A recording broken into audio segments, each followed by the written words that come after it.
Friends, ABC के YouTube channel में आपका स्वागत है। आज का जो मैं टॉपिक लाया हूँ वो लाया हूँ मैं RFFE प्रोटोकॉल। RFE प्रोटोकॉल जो प्रोटोकॉल है RFFE प्रोटोकॉल, ये प्रोटोकॉल हमारा, इसकी जो फुल फॉर्म है वो है रेडियो फ्रिक्वेंसी फ्रंट एंड, और ये प्रोटोकॉल हमारा नेटवर्क सेक्शन में यूज़ होने वाला प्रोटोकॉल है। इसको बोलते हैं हम RFFE प्रोटोकॉल। जितने भी लोग जो नेटवर्क सेक्शन को रिपेयर करते हैं, तो आपको पता ही होगा कि RFFE प्रोटोकॉल को जानना हमारे लिए बहुत ज़रूरी है, क्योंकि इसी प्रोटोकॉल से ख़राब होने की वजह से हमारे नेटवर्क सेक्शन में बहुत सारे जो है वो फॉल्ट आते हैं। और स्पेसिफिक फॉल्ट आने की वजह से और इसकी सही नॉलेज नहीं होने की वजह से हम सारी आईसीओ पर क्या करते हैं, काम कर लेते हैं, और हमारा नेटवर्क सेक्शन जो है वो रिपेयर नहीं हो पाता है। आज मैं आपको बताता हूँ कि RFFE प्रोटोकॉल के बारे में पूरी डिटेल में। वैसे तो आप अगर रिपेयरिंग कर रहे हैं और आप कहीं स्टडी कर रहे हैं तो आपको पता होगा कि फ़ोन में और भी प्रोटोकॉल यूज़ होते हैं, जैसे कि I2C protocol, I2S protocol, SPI protocol.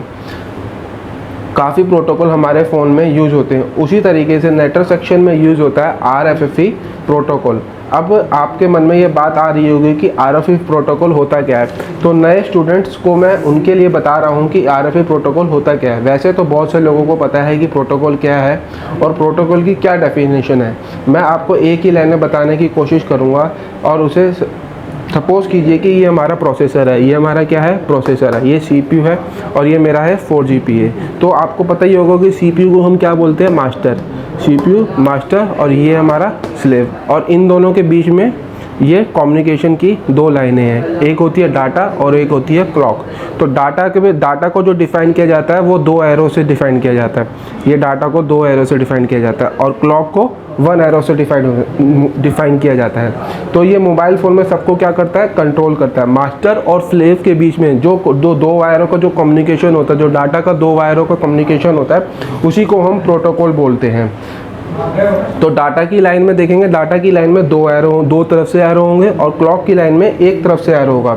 तो इस प्रोटोकॉल को काम करने के लिए 2 वायर की ज़रूरत है। RFFE प्रोटोकॉल को काम करने के लिए हमें 2 वायरों की ज़रूरत होती है। और डाटा वाली लाइन से स्लेव और मास्टर के बीच में डाटा का कम्युनिकेशन होता है। तो ये डाटा वाली लाइन से ये स्लेव और मास्टर के बीच में इन दोनों आईसीओ का क्या होगा, आपस में कम्युनिकेशन होगा। और क्लॉक से डिजिटल सर्किट, जो ये क्लॉक है, इससे क्या पता चलेगा, इसे डिजिटल सर्किट को काम करने के लिए, जो हमारा एक डिजिटल सर्किट होता है, उसे काम करने के लिए एक क्लॉक फ्रीक्वेंसी चाहिए होती है। तो इससे पता चलता है ये क्लॉक हमारा जो है एक डिजिटल सर्किट की लाइन है हमारी। ठीक है, इस लाइन के थ्रू मास्टर और स्लेव आपस में क्या होती है, कनेक्टेड होती है। इस लाइन के थ्रू मास्टर और स्लेव आपस में कनेक्ट होगी। देखिए फ्रेंड्स, मैंने अब यहाँ पे एक RFFE चार्ट बनाया है। ये RFFE चार्ट का डायग्राम है। तो ये देखिए, ये CPU है और ये मेरी WTR है। WTR मेरी क्या होती है, नेटवर्क IC होती है। तो इन दोनों के कम्युनिकेशन के लिए देखिए, ये डाटा की लाइन जा रही है और ये क्लॉक की लाइन जा रही है। तो ऐसे ही यहाँ पे ये मेरी फ़ोन में APT IC लगी हुई होती है। ये APT IC है, ये 4GPA है और ये 2G 3GPA है। तो यही APT IC 4GPA और 2G 3GPA में जो RFFE डाटा वाली और RFFE क्लॉक वाली लाइन जा रही है, इसमें ये एक ही लाइन जा रही है। ये लाइन कॉमन है, यहीं से ये डिवाइड हो रही है 4GPA के पास, और यहीं से ये 2G 3GPA के पास जो है डिवाइड हो रही है। अब मैं आपको मदरबोर्ड में दिखाने की कोशिश करूँगा कि ये WTR कहाँ लगी है, APT IC कहाँ लगी है, 4GPA कहाँ लगा है, 2G 3GPA कहाँ लगा हुआ है। देखिए फ्रेंड्स, ये मेरे फ़ोन में क्या लगी हुई है, ये WTR IC लगी हुई है।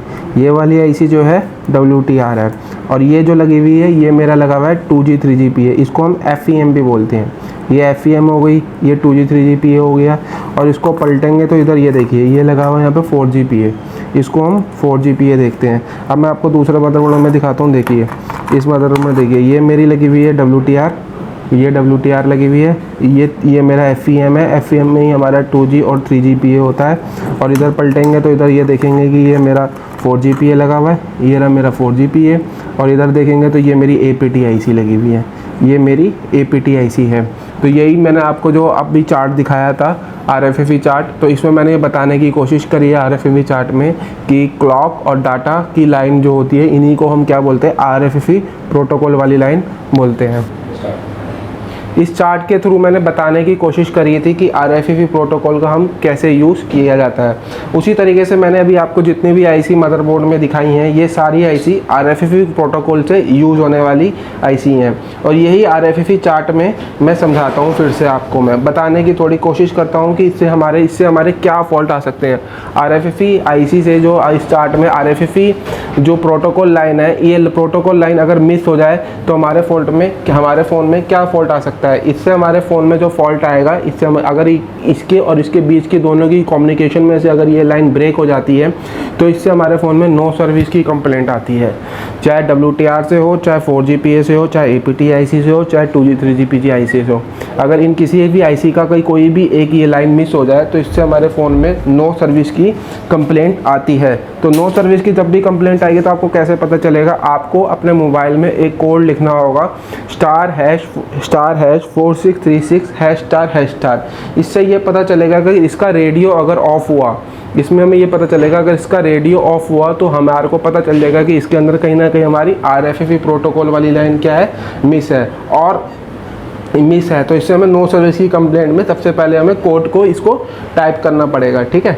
और इससे अब हमें ये जानना है कि ये हमारी IC ख़राब है या हमारी ये लाइन मिस है, तो इसके लिए हमारे पास आपको ये आना पड़ेगा और समझना पड़ेगा कि मैं आपको यहाँ पे, जब आप यहाँ पे कोर्स के लिए ज्वाइन करेंगे तब आपको आना पड़ेगा और मैं तब आपको बताऊँगा कि यहाँ से कि ये IC का फॉल्ट है या ये 4G TGPA का फॉल्ट है या ये कोई लाइन मिस है। इसके लिए आपको यहाँ पर जो है इसको कोर्स को ज्वाइन करना पड़ेगा।